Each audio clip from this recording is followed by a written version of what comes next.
Welcome, ladies and gentlemen, back to another edition of Real Spiritual Talk Radio. I'm your host, Lamont Gates, and joining us today is near-death experiencer Kerrie Williams. Kerrie, welcome to Real Spiritual Talk Radio.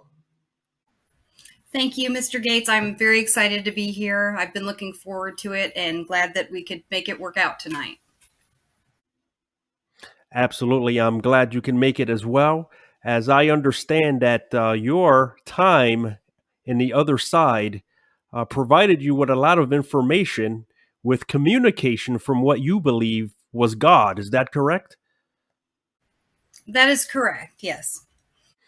Okay, fascinating. And we're going to get into that. But before we do, I want to go backwards as I normally do on this show and get a little historically acquainted with your religious upbringings. What were you raised in, let's say, as a child and learned or taught from a religious and or spiritual perspective, if any?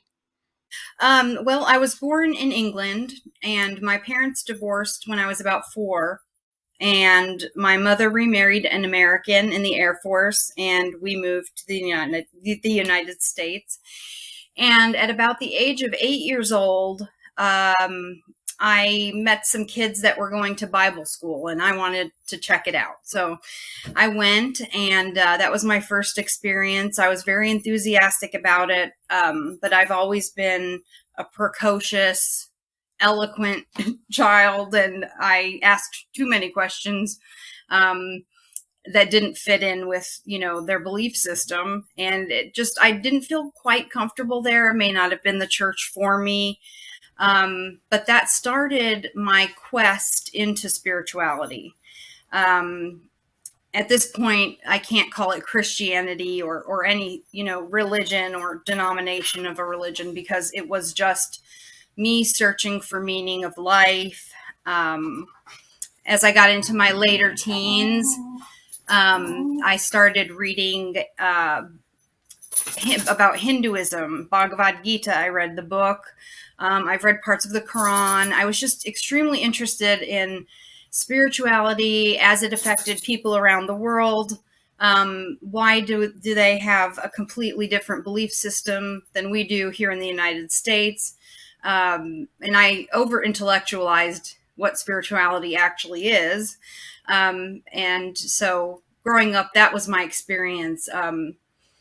I ended up moving to Oklahoma, which is where I live now. I grew up in upstate New York, but I ended up moving to Oklahoma when I was in college. And the town that I live in and still live in, so I've been here since 1995, is a very Christian, mostly Baptist town. And I hadn't experienced that sort of sect of Christianity either, because where I grew up, everyone was either Catholic or some were Episcopalian. And my family were considered Protestant.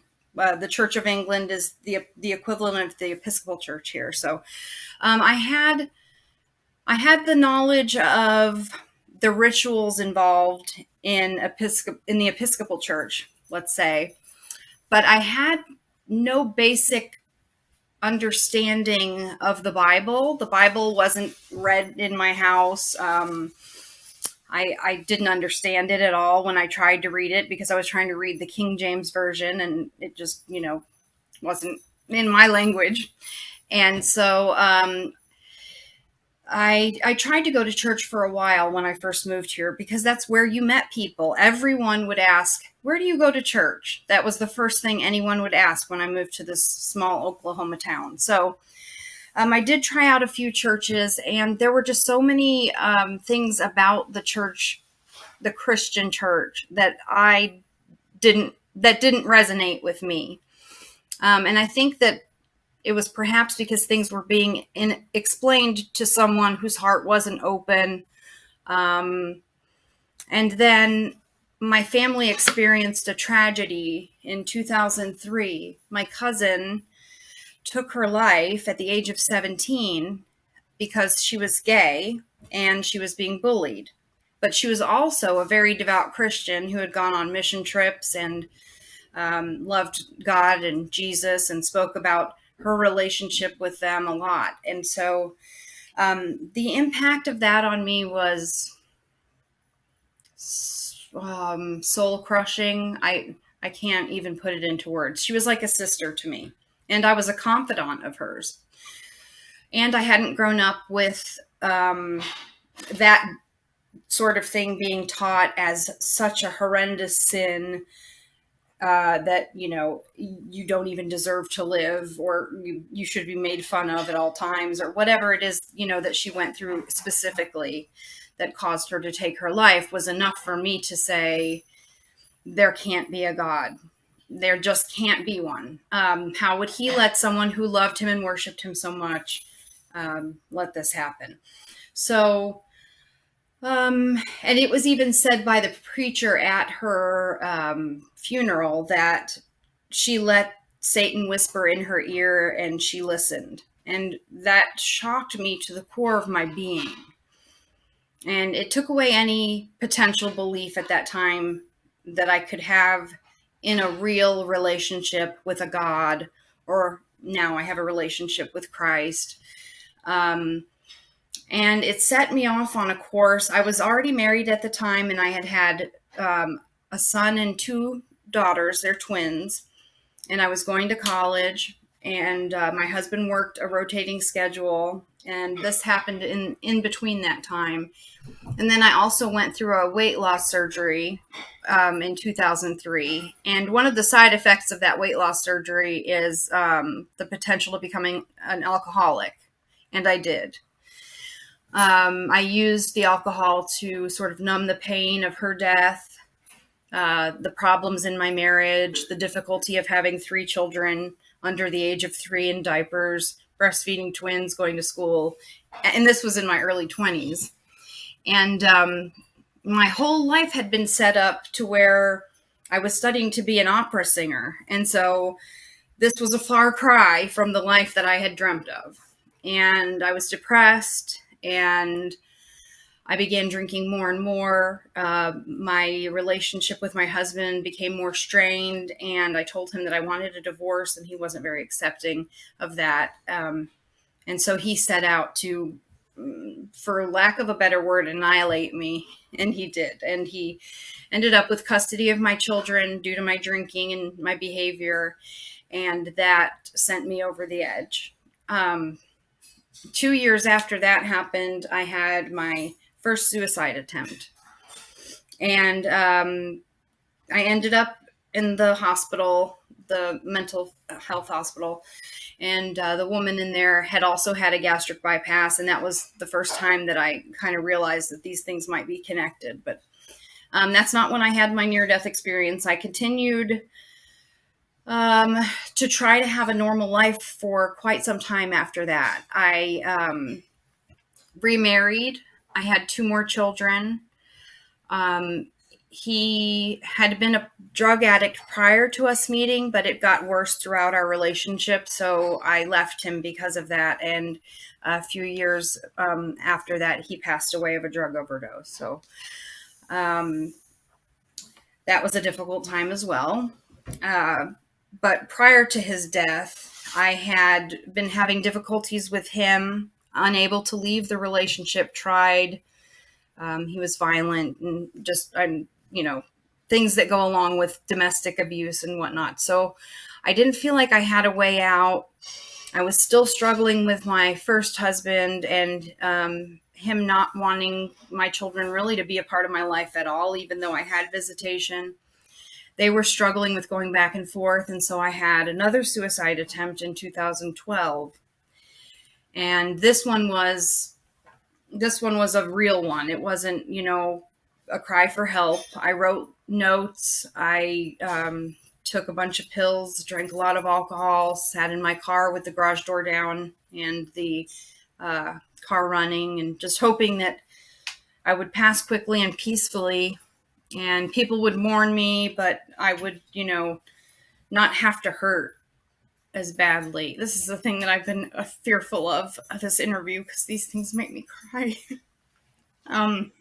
You wouldn't be the first one to shed a tear on the show. So 2008, my first suicide attempt, to 2012, I stayed out of facilities. But in 2012, when I had that second suicide attempt, my first husband cut off all contact with my children. And I understand that. But it was difficult. And so in 2012, that began many years of trying to kill myself in other ways, by drinking or,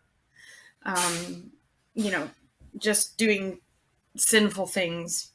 I was with someone who was extremely abusive, and we would both get so drunk, and it would be like we were both demons. I mean, I didn't even believe in demons, but through him, I learned that they do exist, and that I might have had some kind of impact on me through this. So that led to me finally leaving him and coming back to my hometown and trying to at least, reunite with my younger children who were being taken care of by my parents.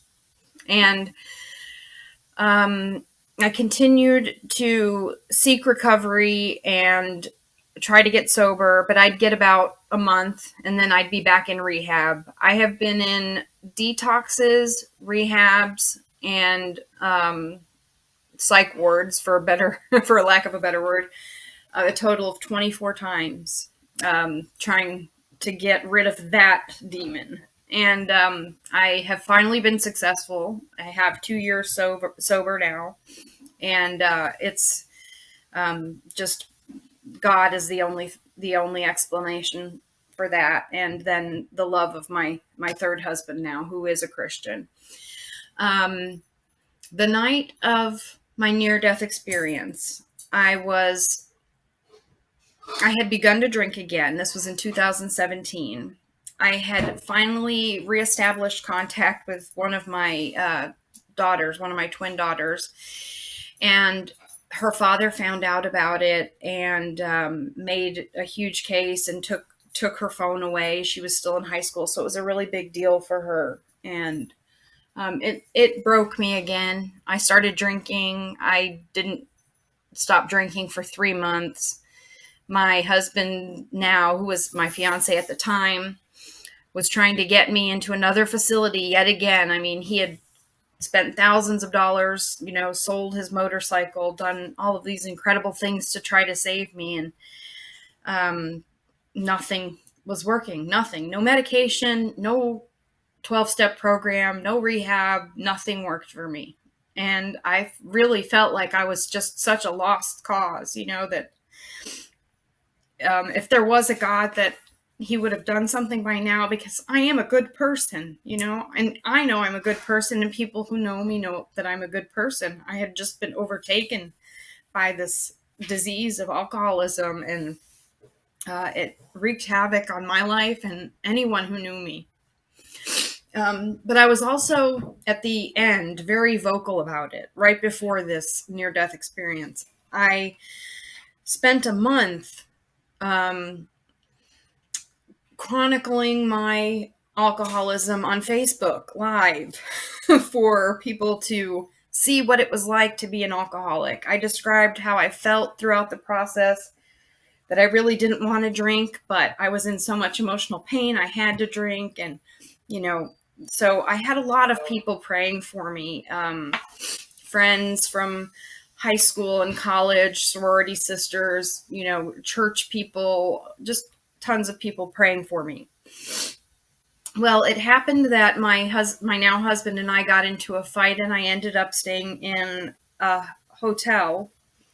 And I was such an end-stage alcoholic that I could drink indescribable amounts of alcohol. And if I would detox from alcohol, I would start my detoxes out at about 2 hours after my last drink, where it's medical science that it should be 12 hours after your last drink that you start to detox. But mine was so strong that it was just 2 hours.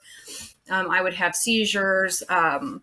I had a grand mal seizure one time, but most of them were petit mals. And I was in this hotel with no car, no money, no way to get alcohol. And I knew if I could get some alcohol in my body, that I could stabilize myself for the night and get through the night to the next morning to get the next bit of alcohol into my system. Because when you're dependent on alcohol, your body, it needs it in order to function. Otherwise you start seizing and these things happen. So I knew this was a life or death night for me. I knew it was.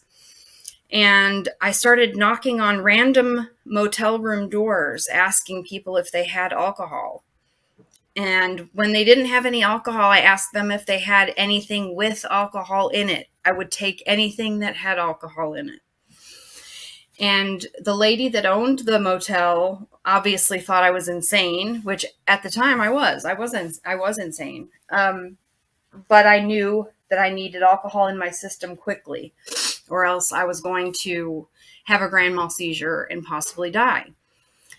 So she was down at the very one end of the building, and I was down at the other end. And by the time I stumbled back midway, I knew that I needed medical assistance, and that was just my only option.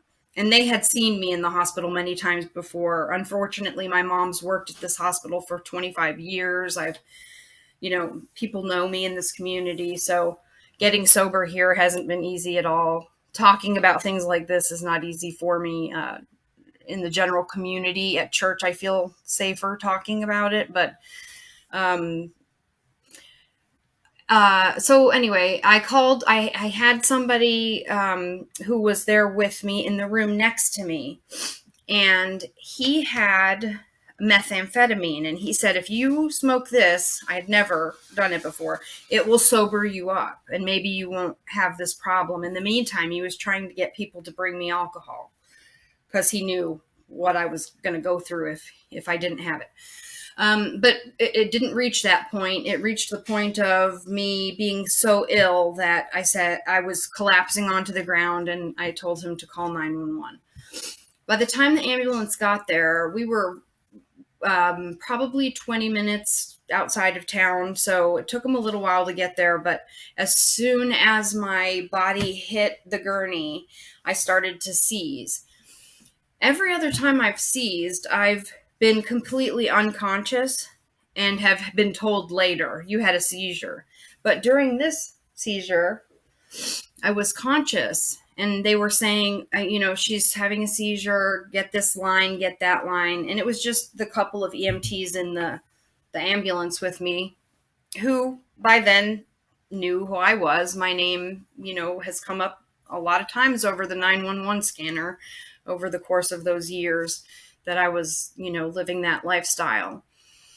And so when I got to the hospital, it was one of those things that you see on TV where they say, everybody get on this person's stat. They were putting 2 IVs in me. There were about 5 or 6 people over me, and I could feel my heart rate, which was at about 140 something at that point from the methamphetamine.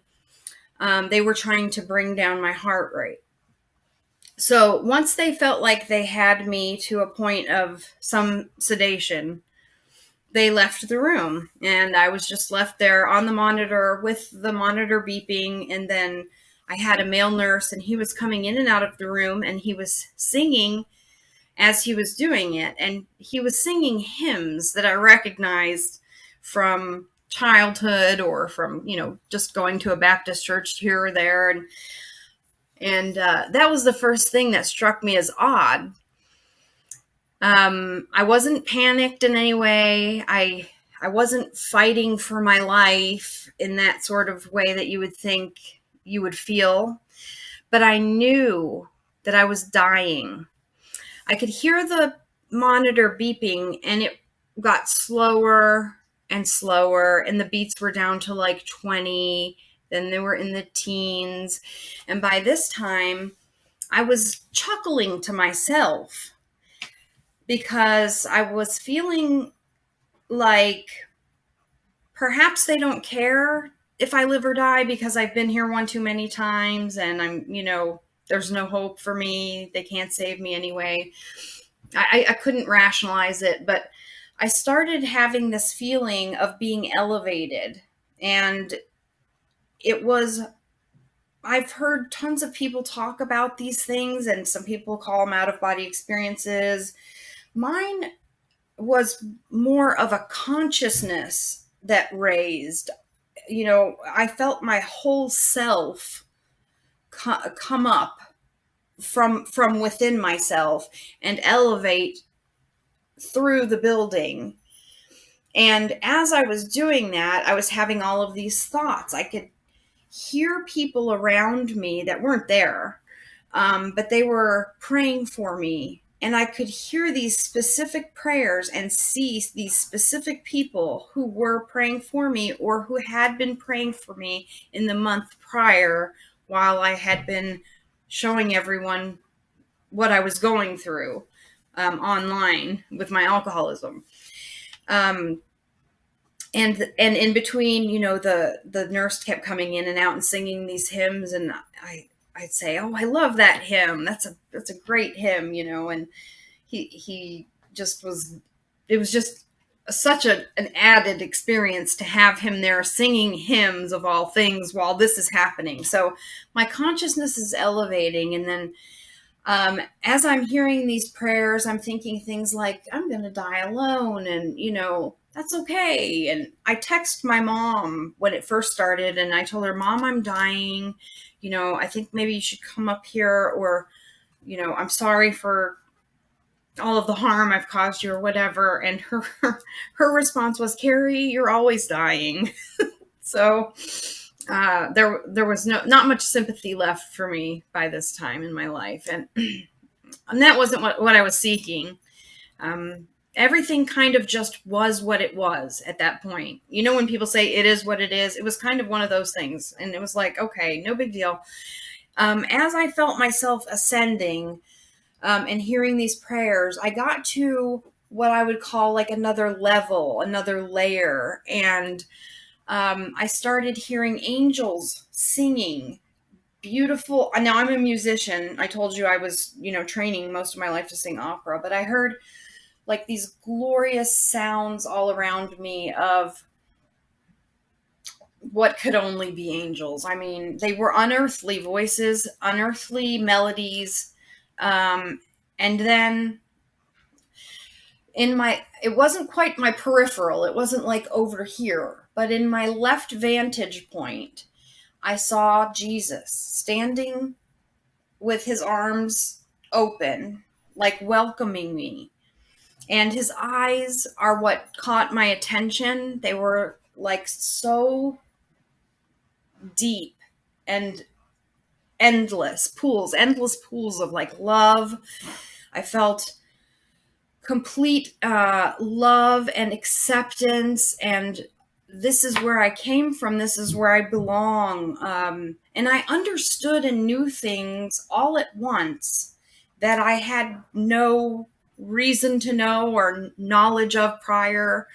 That understanding didn't come back with me, unfortunately. There are things that I was aware of, and I knew I was aware of them there. And then when I got back, I was like, man, what was that thing? I couldn't remember what it was. But so as I saw Jesus standing there, he had these lights shooting up behind him. And it was as if they were like crystals, and a light had been shown up through the crystals, and just brilliant lights behind him, colors I had never seen before and still cannot describe to this day. I've been asked, to describe this a few times to my family and friends, and there aren't colors here like that. Sometimes I might see something and I'll be like, oh, it's kind of like that, but even better, it's just that space, whatever that was so awe-inspiring. I felt like a child who just saw Christmas, just saw a Christmas tree with presents. And I was so excited, and I was laughing, and I was happy. I was happy. I hadn't felt joy, like true joy, pure joy, childhood joy. I had not felt that in many, many, many years. And I don't think I feel that here now either. There's something that happens when you come back, and having seen that, it's kind of like, okay, yes, I'm back, and I've got work to do, but half of you is still there somehow. It's like your perception of reality has been changed. But as I'm seeing Jesus here, and I equate it to my left side of my vision, because it was kind of like when I was coming up and I saw him, it was like not smoky is not the right word. It was kind of misty. And then that's when I saw Jesus, and I saw the lights behind him. And he didn't speak to me. I had no physical touch with him or anything like that. Because as soon as I was in the midst of enjoying that experience, I heard God's voice speak over on my right side. I don't know how to describe it other than this, but so Jesus was over here, and God, this formless, shapeless, colorless, whatever, all-knowing, omniscient, omnipotent being, spoke to me by name and said, Kerrie, you know that I have always had a calling on your heart. And I laughed at him because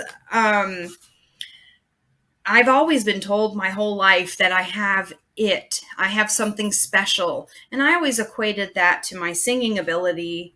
And many people thought that I was going to be, a big star, a big opera star, or, the next Whitney Houston or whatever. So I always equated it with that. But then there have been other people in my life, especially since I've been in recovery, who've said, when you walk in the room, you have a light about you, and, the room just lights up. And I said, well, I think you see God in me when you see that, because that's just joy and love that's emanating from me when people see that. So anyway, God spoke to me, and he said, Kerrie, you know that I've always had a calling on your life. He said, I know it's beautiful here, and I know you really want to stay, because your life has been hard. And I acknowledge that your life has been hard, but you know that I have a mission for you. And he, like I said, he was formless, so I don't know how to describe this part, but it was kind of like a whoosh like this. And then, can you see my arms? It was kind of like he did like a whoosh, kind of like that.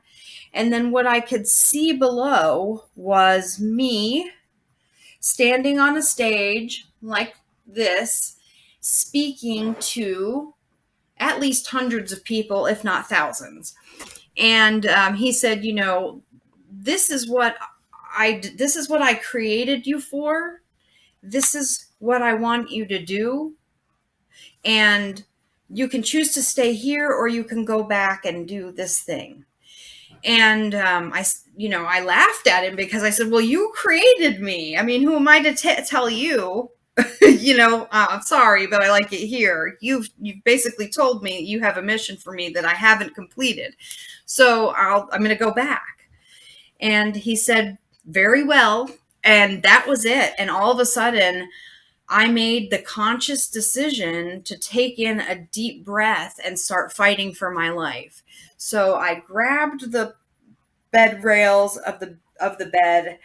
I started breathing really, really heavily and just trying to get as much oxygen in as I could. And then I could hear the machine start beeping, and it was going faster and faster and faster.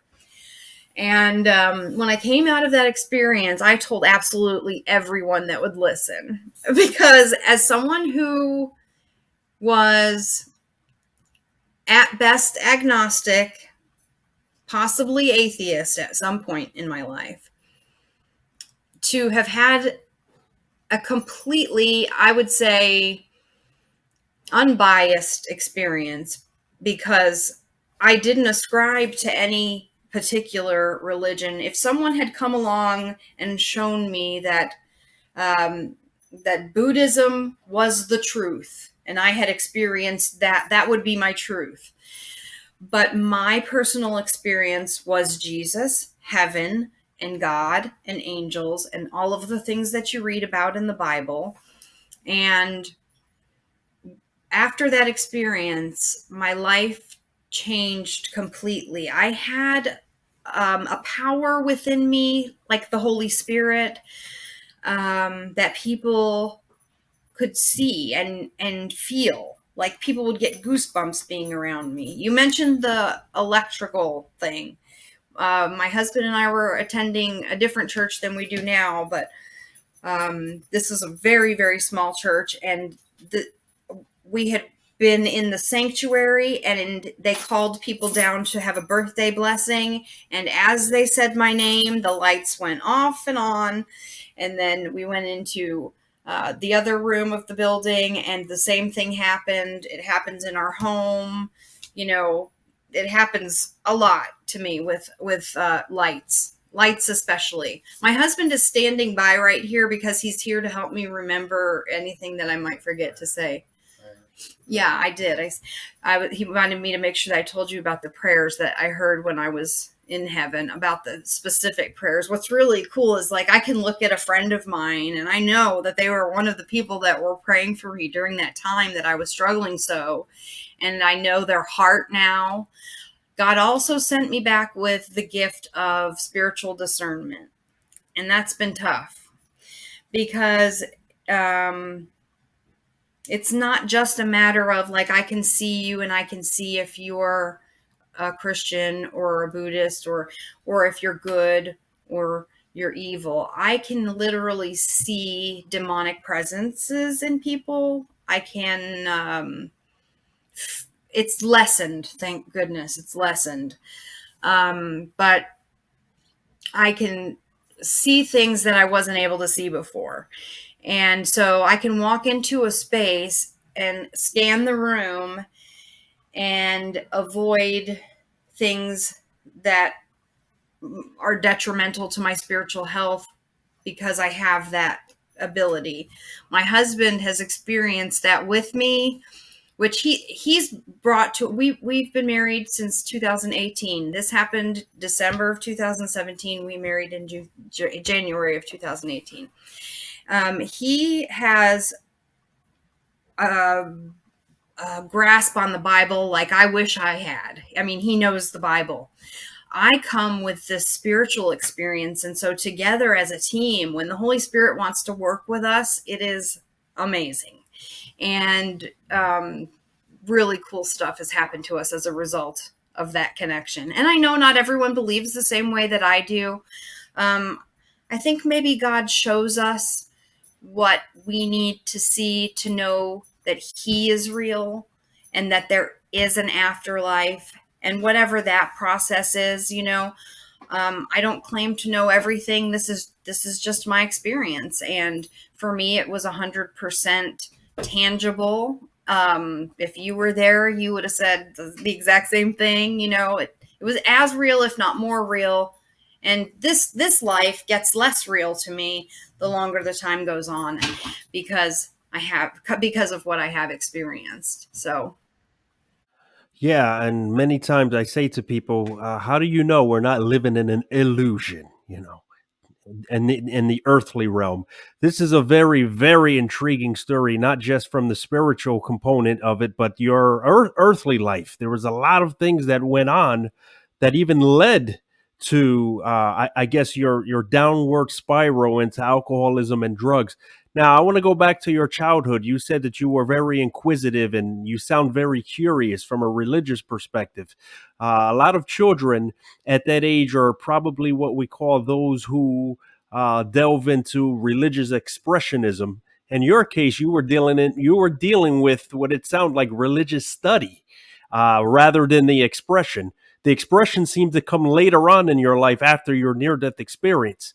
But I want to go into your near-death experience again and ask you a specific question. I know you mentioned Jesus. A lot of people in their near-death experiences also mention who they believe to be Jesus that they see standing in their presence. How did you know that it was Jesus? Oh, I just knew. Well, he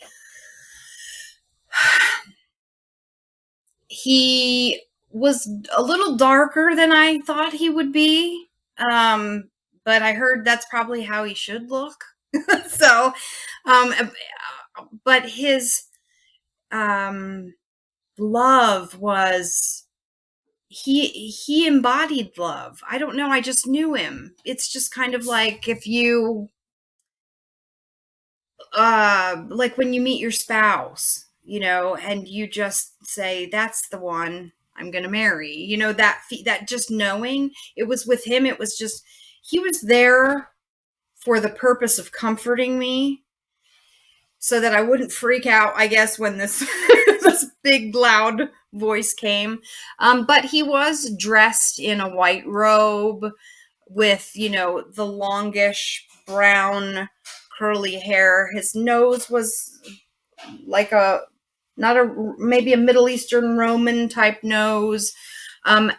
For me, I see pictures of him drawn with blue eyes. That wasn't what I saw. I saw brown eyes, and I saw eyes so dark that they never ended. I mean, like looking in a reflection after a reflection after a reflection. So, And this voice, you said it was a booming voice. Was it? I guess it was audible and not uh, telepathic. I've thought about that this last week quite a bit because, I mean, I heard it, but did I hear it in my own head? Did I, you know what I mean? If someone was standing there, would they have heard it as well? I don't know. It could have been telepathic. Jesus's communication with me was all telepathic. It was just, you are loved, you are safe, this is happening and you're okay, kind of just go with it. So, but with God, there were specific words. He called me by name. And what I came to realize after the experience is that I don't paint at all. I'm not a visual artist, but I had painted a picture whilst in a mental health facility. And it was of me standing on a stage with my hands like this and a crowd of people in the audience. And I recalled that afterwards. And now I can also look back and look forward and in this time see where he's moving, where he's working, where he's pulling things together on my behalf when I don't feel like this is what I should be doing. I've questioned even having this conversation with you. And then last week I got sick. I got so sick and I couldn't speak. I had no voice. And I thought, that's Satan trying to stop me from telling the story. So I'm going to, and these are not beliefs that you would have heard from my mouth 20 years ago. So it's a big step. So you've certainly changed. So would you refer to yourself? I know you said you've been to church and you have more of a belief in Jesus. Would you refer to yourself as a Christian now? Yes, I do. Yes, I am a Christian. I've been baptized since. I was sprinkled as a child, just out of, the ceremonies that my family participated in through the Episcopal Church. But now I'm more of a non-denominational Christian. And I also had mentioned to you that I appreciated this opportunity very much because I feel like it is a way for me to tell my story, which is what the request from God was when he asked if I would come back. It wasn't, oh, Kerrie, you should be standing on a stage singing in front of millions of people. It was, this is something that you need to tell people about. This is something that can, give people hope and know that yes, you struggle. I mean, I've struggled in this life. I I have struggled mentally, physically. I've been abused in lots of different ways, mostly due to poor decisions. I wasn't born into a bad family. I come from an educated background. There's, no reason for me to have ended up in such a gutter.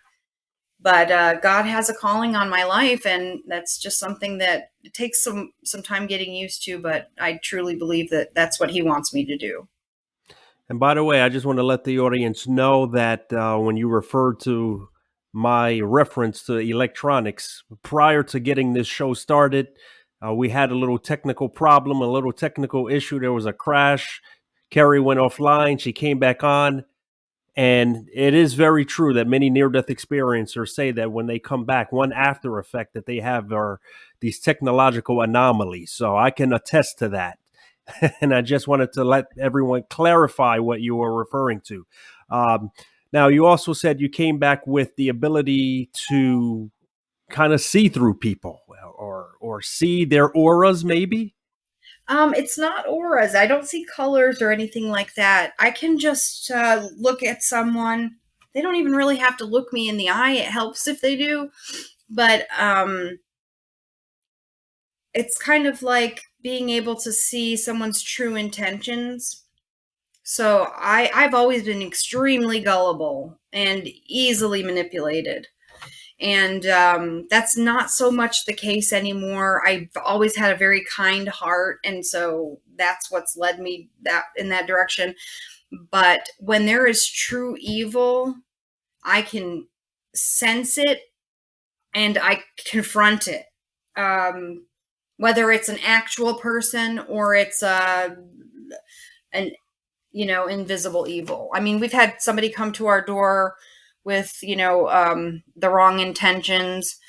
And my husband, being a good Christian man, was trying to help this gentleman and be kind to him. And I knew, and when I know this kind of thing, there's no apology on my behalf, because I literally feel like I'm fighting evil. So I went outside and keep in mind, I've been a homeless drunk. So I would help a homeless drunk if that was the case. But this was an evil entity sort of thing. And I went outside while my husband was talking to him, and I just said, "You need to leave now." And he ran away from me.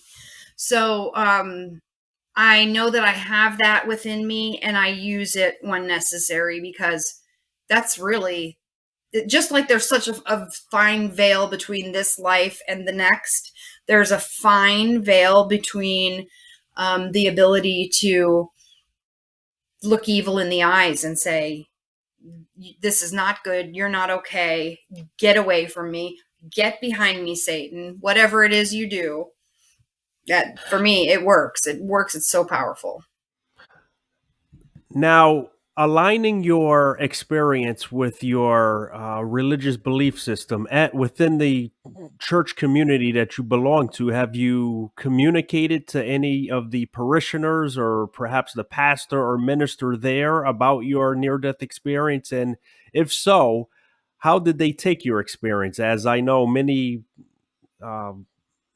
right-wing conservative Christians have a problem with many near-death experience accounts, as they see it as not aligning with their biblical interpretations.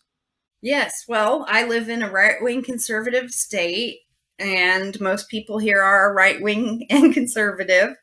And I have mentioned it at the church that I go to now, because I told them that you had reached out to me. I'm in a small life group there, and then I mentioned it tonight. I asked them to pray for me, that, God's will be done, and that whatever He wants to be said, to work through me. And so I haven't told them the whole story. We've only been going to that church for, I want to say 5 months on a solid level. We were going to a different church prior to the pandemic, but this church, things just happened one after another that led us to know that we were in the right place, and that was where our family needed to be. So I hope that I have the opportunity, to stand in front of the congregation one day and tell them these things. And it's not my business what people think of me. It's not my business whether they believe me or not. My truth is my truth. And, God knows my heart, and that's all that matters to me. Anything you want to say to those out there who may be on the fence about whether or not there is an afterlife, whether or not consciousness actually continues on after this, or someone in the religious community, let's say the Christian community, who may be on the fence about near-death experiences in general?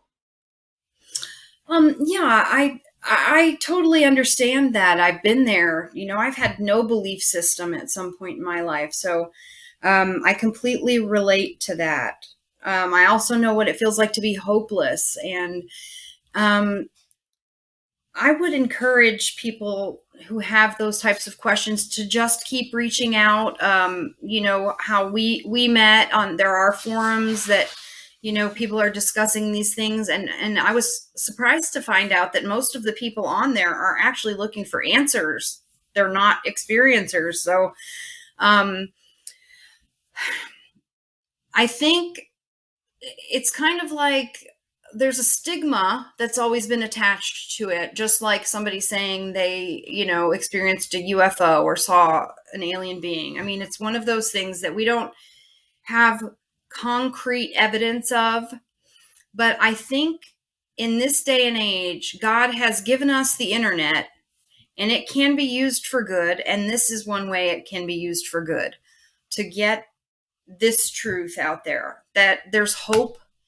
If you're suffering now, you don't have to suffer forever. Your life will not always be bad. A lot of it too has to do with mindset, and that's not something that's only related to having an NDE. That's something that you have to take control of over yourself. I ask myself now, would God speak to me like that? Would God see me that way?